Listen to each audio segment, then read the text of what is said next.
Hello, hi, welcome to Care by Grace.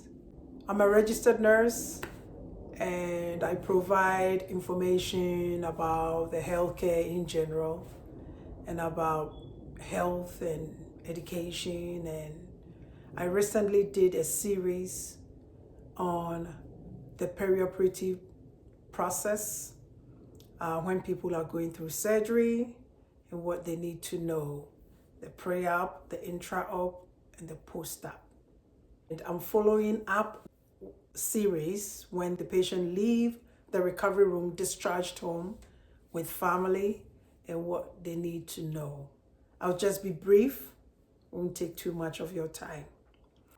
So where I ended on my last series is when the nurse provides the discharge instructions to the patient and whoever she or he is discharging the patient to. Could be a family member.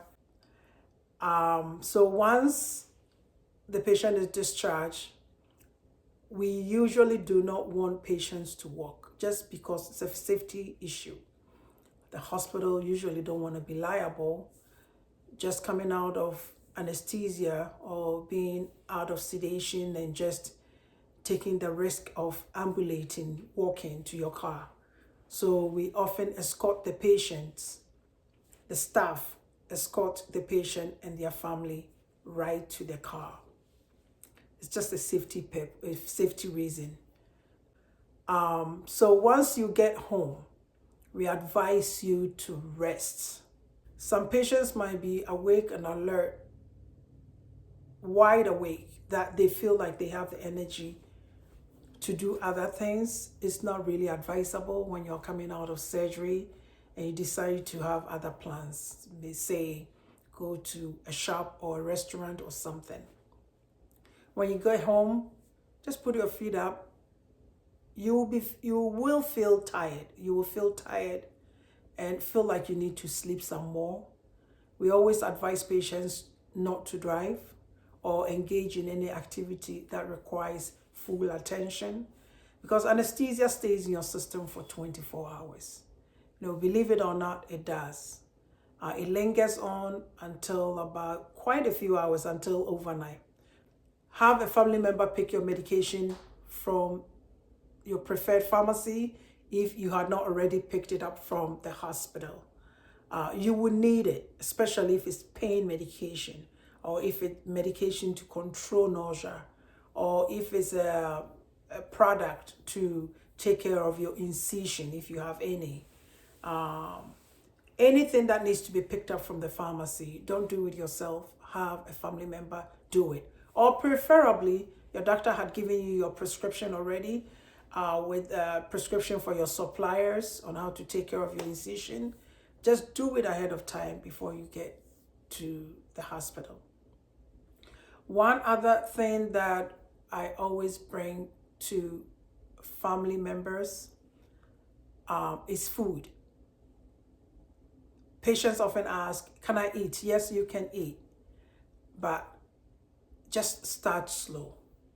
Because you haven't had anything to eat from the previous night before your surgery, patient might feel like they need to make up their meal times.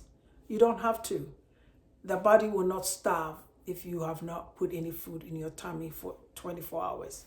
So if you need to introduce food, just do it slowly. What we actually discourage is anything spicy or greasy. Spicy food and greasy food, eating after anesthesia makes you a little bit nauseous. We tell patients to watch out for their breathing and any shortness of breath, any sensation of a chest pain. If it's shortness of breath associated with chest pain and dizziness, I would not wait to even call my doctor. Just call 911.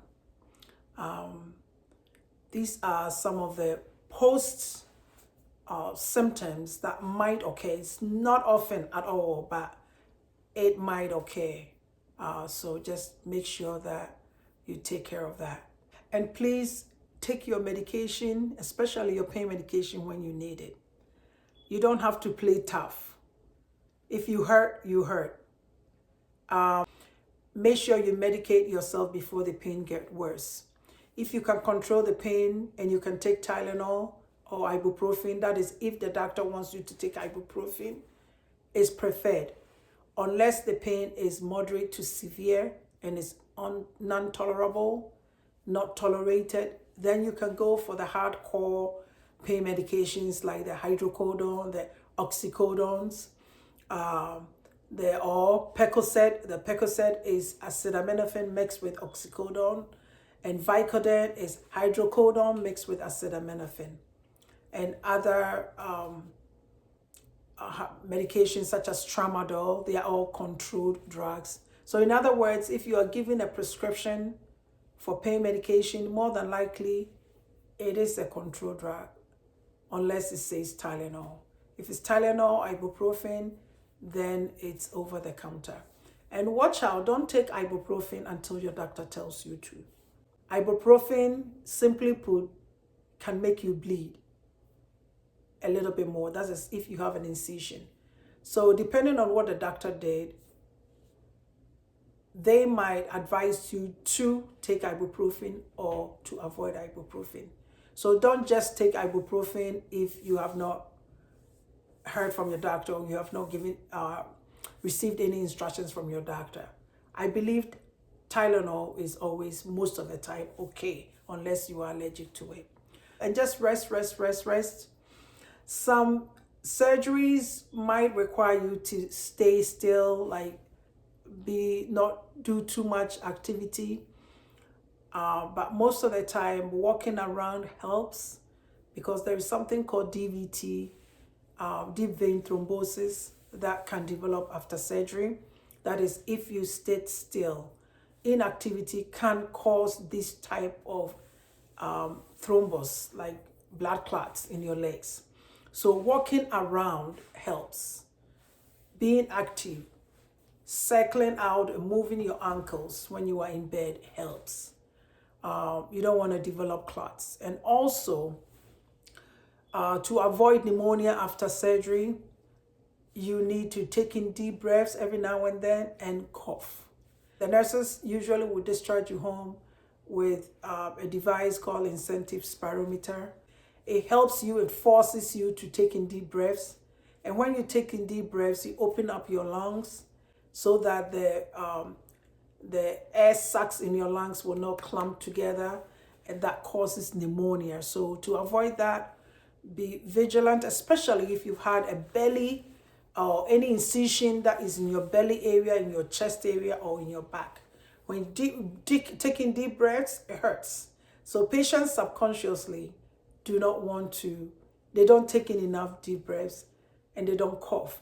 And when you do that, it potentially could cause the air sacs in your lungs to be clamped down and not open up enough to allow air exchange. So this is all I have for you, and I hope you check my other videos out. They are great as well, and I'll recommend you to subscribe because I have more information. Right, have a good day. All right, bye.